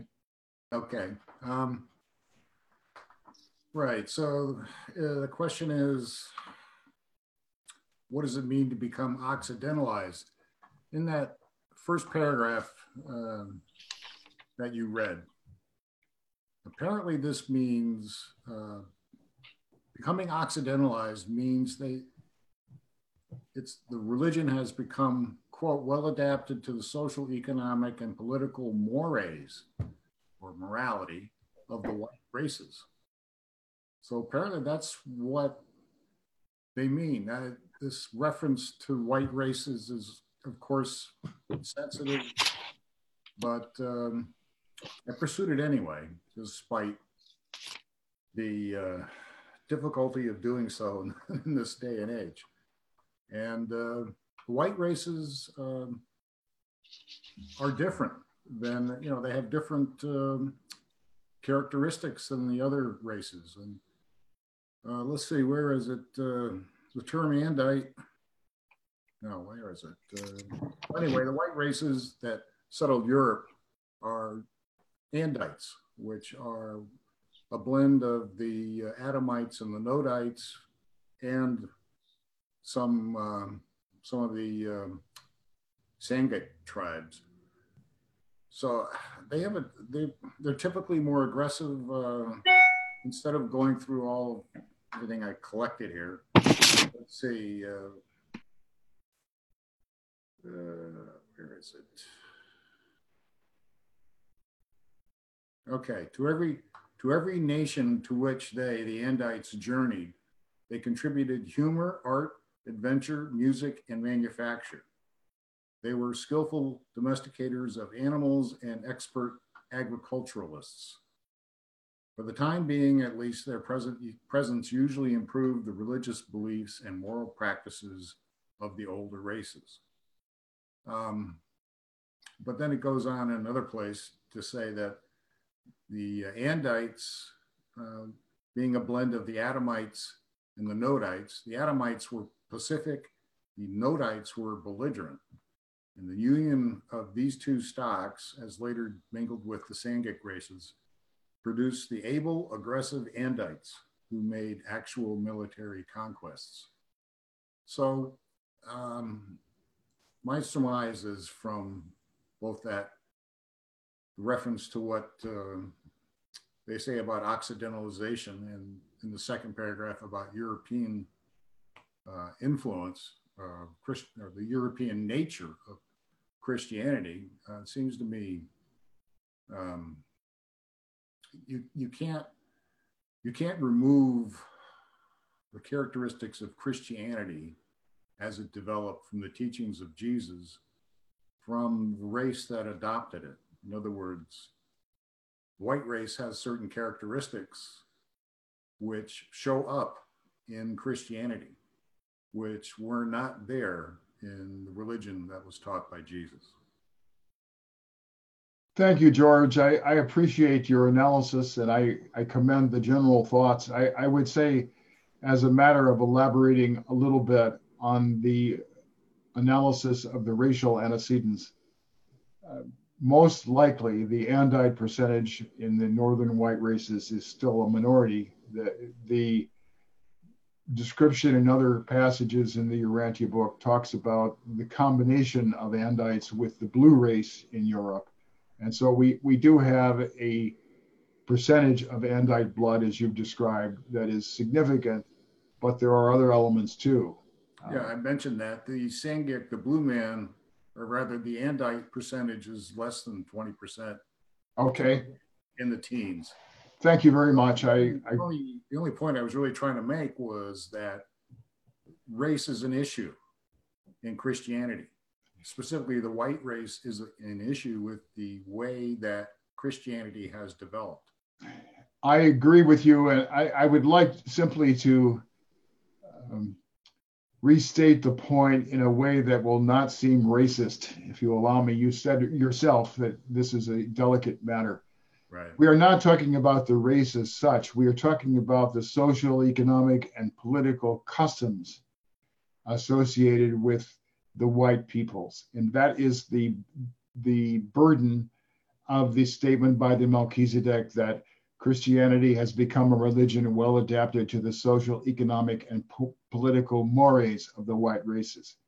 So it's not a defect of the race as such. It's not a characteristic of the individuals in the race. It's a characteristic of the group behavior of people in these racial groups that distinguish us, people in the general group that Christianity appealed to more, from those in other groups, such as the Semitic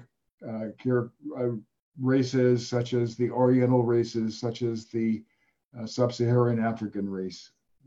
And I apologize if I have used the word race too generally, but the point that Melchizedek seems to be making is that there are certain social, economic, and political traits that have become infused into Christianity as a consequence of the background of the people who largely adopted it as the religion prevailing in their location.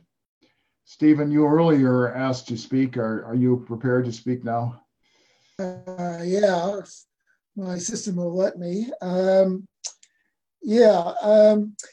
teachings of Jesus became occidentalized in the Occident. We have to remember that Christianity cannot be conflated with Occidental Christianity or Westernized Christianity. At the time of the Council of Nicaea, most Christians did not live in the Occident. Most Christians lived in what's called the Churches of the East and in what's now Coptic and Ethiopian Christianity. And in those cultures, we did not have Occidental Christianity. We had other forms of Christianity that had different ideals and values that were put forth in Roman Catholic Christianity. For instance, the Churches of the East were not founded on state recognition. The Churches of the East, which stretched from Euphrates River all the way to China, were non-state religions. And so they did not have the same ecclesiastical conflicts as Roman Catholicism did. So to say that the teachings of Jesus became Occidentalized in the Occident is a bit of an oxymoron. I think we've been getting at that by saying, of course, the teachings of Jesus are going to be conditioned by whatever culture is trying to deal with those teachings. And so it's not strange to say that the teachings were Occidentalized in the Occident. And that has to do with a lot of other factors besides religion itself, or besides the Catholic Church itself. There was a civilization, and I suppose racial characteristics have something to do with it. I'm not really all that interested in that. But I just want to put a warning out there that Christianity cannot usefully be conflated with Western Christianity. And if it is conflated, it has to be specified as such. Christianity took many different forms in many different parts of the world. Thank you. You have contributed very useful and interesting insights and clarifications.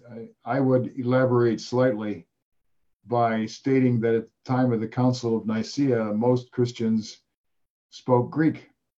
And the Council of Nicaea in the year 325 CE was conducted in Greek.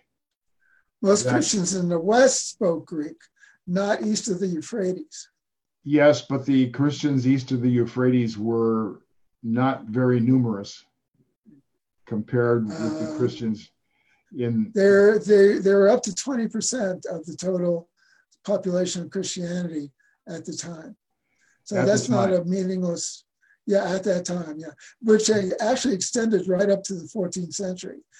They constituted somewhere between 15 and 20% of the total Christian population on the planet, were east of the Euphrates and south of the Mediterranean Sea in Africa, in the Coptic and Ethiopian churches.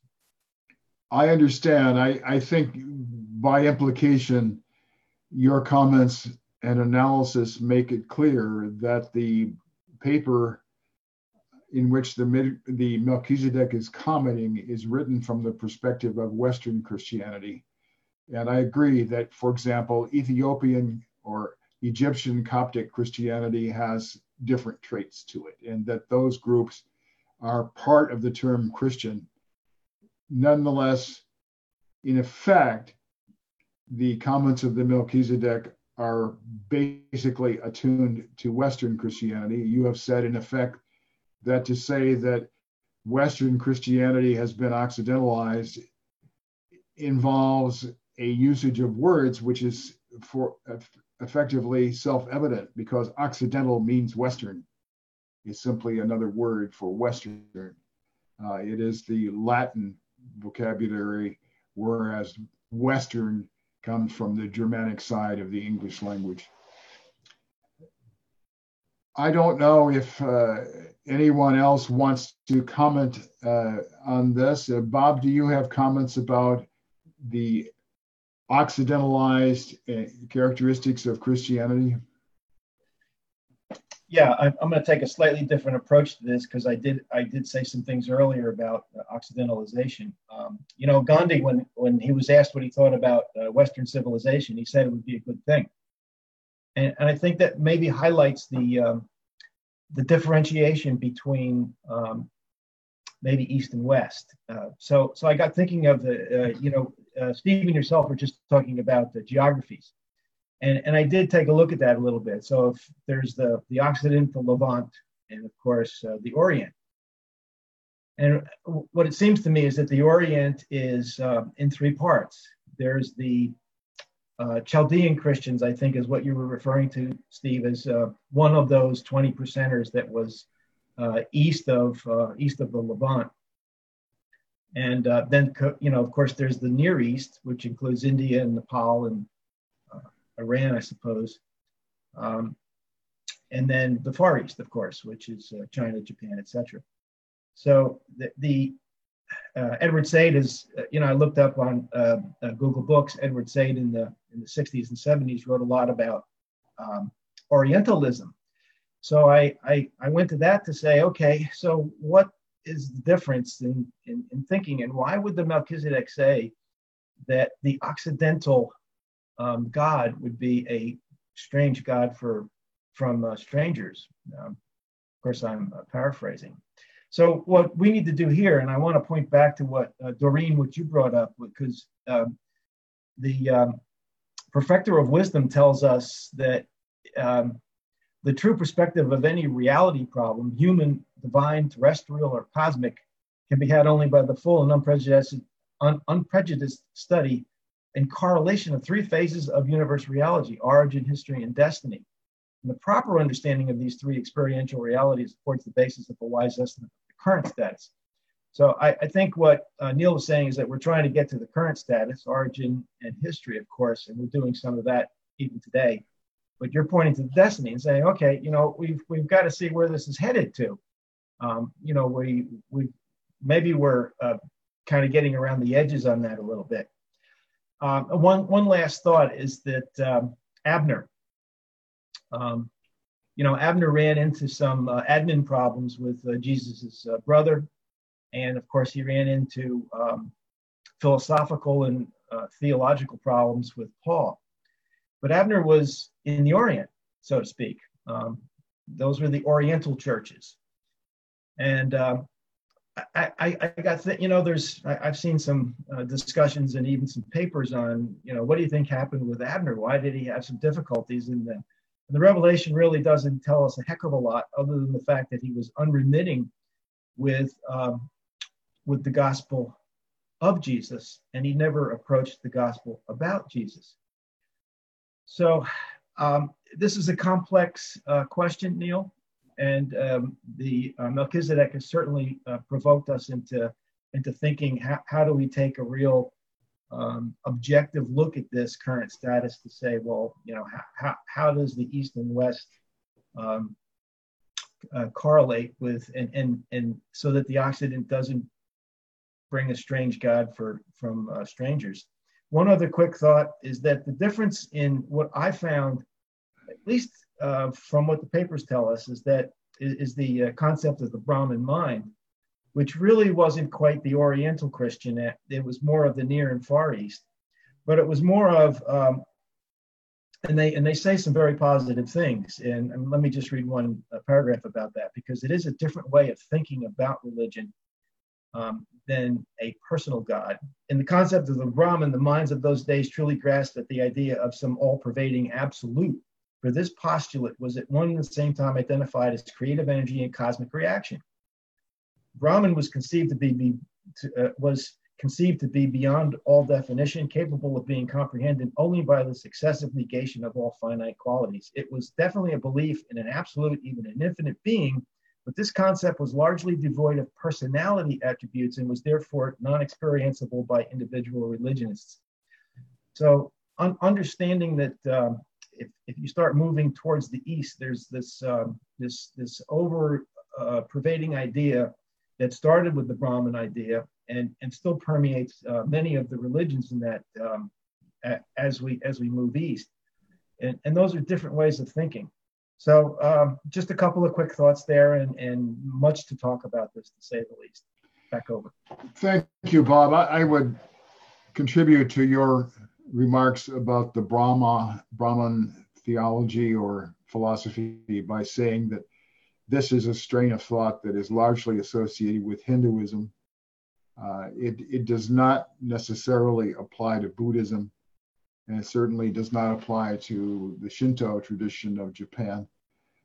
But it does have a relationship to the idea of a collective reality, and the concept of the collective is generally given greater prominence in Eastern culture than it is in the West. The article from the Washington Post that we read out loud at your initiative comments on individualism and the focus on the individual in the West. And in your earlier comments about quality control pertaining to Japan, you in effect pointed out that the Japanese industrial innovators were able to implement this because their concept of quality control was a group operation. It required cooperation and common effort, more or less on a plane of equality. Whereas the Western emphasis on individualism did not work very well in that particular concept. So yes, the issue of the individual versus the group is an important part of this idea that the Melchizedek seems to be commenting on. Doreen, okay, go ahead. I came across something that I thought was funny anyway, and it was on paper 92, 2.5. It said, races of men only superficially accept a strange and new religion. They actually adjusted to their mores and old ways of believing. This is well illustrated by the example of a certain New Zealand tribe whose priests, after nominally accepting Christianity, professed to have received direct revelations from Gabriel. It was so funny. And to have, it says, to the effect that the self-same tribe had become the chosen people of God, and directing that they be permitted freely to indulge in loose sex relations and numerous other of old and reprehensible customs. And immediately, all of the new-made Christians went over to this new and less exacting version of Christianity. There is where you give the people what they want. I was hysterical. Oh my goodness. Anyway, thank you.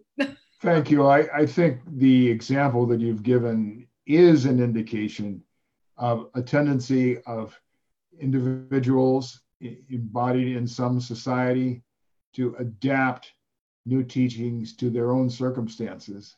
Yeah. In effect, the Melchizedek appears to be saying that the traditions of Christianity as preached from the West involve insisting upon social, economic, and political aspects of culture that are characteristic of the West and not necessarily suited to other regions of the world. Stephen, go ahead. I just want to make a brief point that there's a bigger question here, and that involves the nature of revelation and how it interacts with evolutionary religion. There's no such thing as epical revelation or personal revelation that does not interact with evolutionary religion and that gets changed therein. So there's no such thing as the pure teachings of Jesus, either in the Urantia book or out of the Urantia book. I mean, when I read the Urantia book now, I am very aware that the forum was composed of white Protestants, white American Protestants, because the teachings of Jesus are so clearly Protestantized in the Urantia book that I just can't get away. But that's true of any evolutionary presentation of revelation, and that includes the epical revelation of the Urantia book. So to think that we can ever have the pure teachings of Jesus as they were taught to Jewish people in the first century, they would be almost meaningless to us. We need a translation of the teachings of Jesus for our current 20th century Occidental situation, and that's what the Urantia book is, and that's why we can appreciate it. If we got the pure teaching of Jesus as he spoke to his fellow Jews in 30 AD, it wouldn't mean very much to us. So I just wanted to say that. I understand your point. I would add to what you have said remarks that are not contrary, but rather an elaboration in some regards. First of all, we have to bear in mind that the entire text of the Urantia book is a translation. Nothing in the Urantia book was originated by people who spoke English. The revelators who gave us parts 1 through 3 were converting as best they could from one of the celestial languages, the language of Uversa, the language of Nebadon. The Midwayer Commission, in composing part 4, was doing its best to portray teachings and ideas and events that transpired in mostly one of the 3 languages that Jesus spoke, which is to say, predominantly Aramaic, occasionally Hebrew for religious purposes, and sometimes Greek, because Greek was a very common language in the Eastern Mediterranean that would be accessible to people who were not Jewish. So none of the words of Jesus in the Urantia book were ever spoken in English. The English language did not exist at the time. We can say as a general matter that the English language is basically about 500 years old in terms of its current usage. Even though it descends from a tradition of the preceding 800 years or so, the wording in English, Middle English, Old English that is older than about the year 1500 is practically unreadable to us now. So the English that we are speaking and reading is basically a creation of the last 500 years. And obviously, the events narrated in part 4 of the Urantia book took place essentially 2,000 years ago. Now, the point that I was trying to get to has to do with focusing on the teachings of Jesus in his 2 discourses on religion that are outlined in paper 155, section 5, and paper 155, section 6. That is the basic framework for my essay, Living the Real Religion of Jesus. What the revelators have told us was the essence of his teaching about religion as embodied in those 2 sections of paper 155. And so I take your point, Stephen, that we cannot ever separate ourselves from our own social, cultural, economic, and political environment. Nonetheless, we can focus on these teachings of Jesus as they are expressed in these 2 sections of paper 155 as a framework for understanding what those teachings, what the true religion of Jesus should stand for in our own lives and those of our successors in subsequent generations and centuries. At least that is my perspective. That was the intention with which I wrote the essay. And having said that, I would offer anyone who wishes to comment on that explanation of my own intentions and framework the opportunity to do so. All right, I don't see any takers, or at least right at the moment. So I will proceed to the second question in the list of 4 that I circulated to you before the webinar. The second question is really very closely related to the first one, and it amounts to addressing the same general ideas from a slightly different perspective. 2, in your view, what are the factors that led the Melchizedek to declare that Christianity, quote, has become a religion well adapted to the social, economic, and political mores of the white races, unquote? Please interpret this statement by analyzing each of the 3 dimensions that the Melchizedek identifies, i.e. social, economic, and political. George, you have not contributed it for a while, and so I take the liberty of calling on you.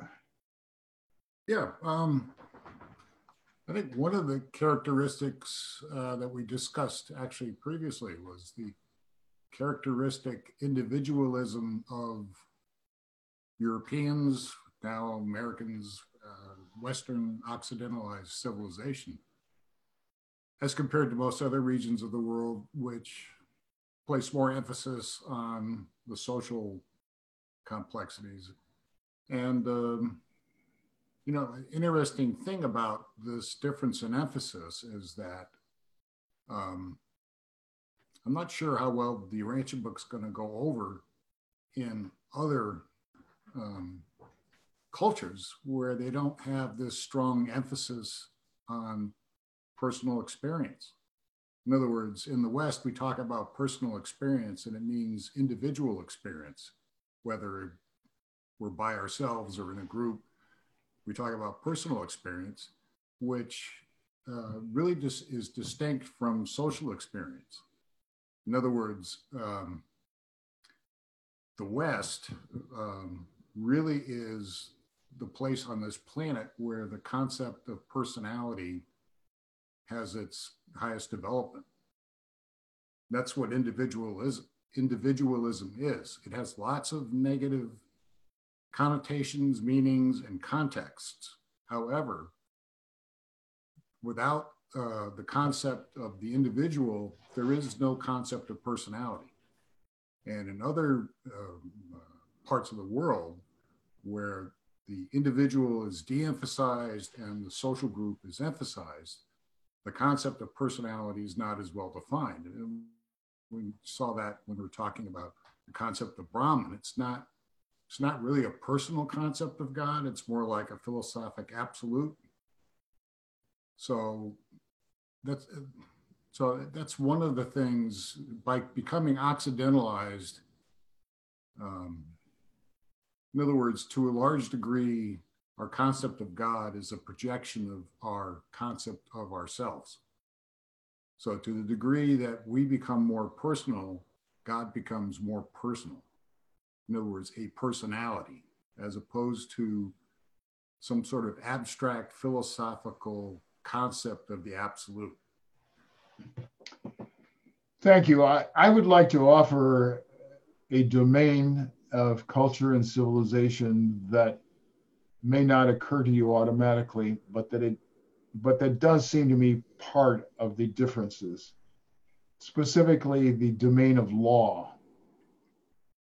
Now, part of the article that Bob suggested that we read and did has to do with a receptiveness to impartial and rather abstract behavior patterns, and acceptance of principles of behavior that are considered to be applicable to everyone equally. And I would associate this with the concept of law. The idea that the law is supposed to be impartial, although we all know circumstances in which the impartiality of legal procedure is subject to question, issues of favoritism. But the ideal in the Western society pertaining to law is that it is impartial, but it applies equally to everyone. Further, that personal connections should not be allowed as an exception to law, that law should govern those who govern society, those who hold official roles, not just people who are subject to them. Well, I suggest to you that these attributes really are Western. For example, in China, I know for sure that law is looked upon as a tool of the ruling group, namely the Communist Party. Further, the Communist Party declares that it is superior to law, that it is above the law, and it uses the law to punish anyone who dissents. So here is an example of a social and political characteristic that really is Western. I do not believe that the attributes in regard to law that I have just paraphrased to the best of my ability prevail in Middle Eastern societies, for example. Another aspect of the question of law has to do with the degree of specificity. The Roman Catholic Church in the Middle Ages enacted very detailed laws about marriage and other aspects of society. And so the conduct of individuals was subjected to very precise details. And then, for example, in the question of obtaining an exemption from marriage called an annulment, the question was whether one fulfilled the very precise details of the canon law that the Roman Catholic Church had enacted. And it became a question of the detailed application of those specific terms instead of the question of fairness or equity. So these attributes of law, which involve very specific attention to detail, I suggest to you are a Western view. The Western view of law in regard to contracts does not honor the principle of equity or fairness. It honors the principle of detailed provisions of law governing the contract or the agreement. And in aspects of corporate behavior in other countries, this difference in the attention to the details of law is a cultural difference that causes problems for Western countries that rely on the verbosity of Western lawyers who have crafted a long document and expect that detailed document to be the vehicle for resolving disputes, whereas in many cultural circumstances, the vehicle for resolving disputes has to do with personal relationships. So here we are. I think I've given you at least an example of social and political traits that are Western and that in effect have been embodied in Christianity because of the detailed regulations associated with the Christian religion and its various elements. Who else would like to speak? Neil, I'll just take a real quick crack at this. I know we're running a little bit over here too. There is another domain, and that's sports. We brought up this idea of individual versus collective, and obviously the idea of the absolute is something that would be a little bit easier to approach versus what George brought up about personality. And I completely agree with George what you've said there about personality being probably one of the more difficult aspects of the revelation to be able to deliver. But if, maybe the destiny of the Urantia papers is to, maybe that's why the first two sections are there, or I should say the first two parts of the papers are there, is to actually address that. They certainly expanded the Occidental approach of the individual. But going to sports, the idea of golf is, an Occidental sport, so to speak, and it is now a global sport that you'll find is both individual and team oriented.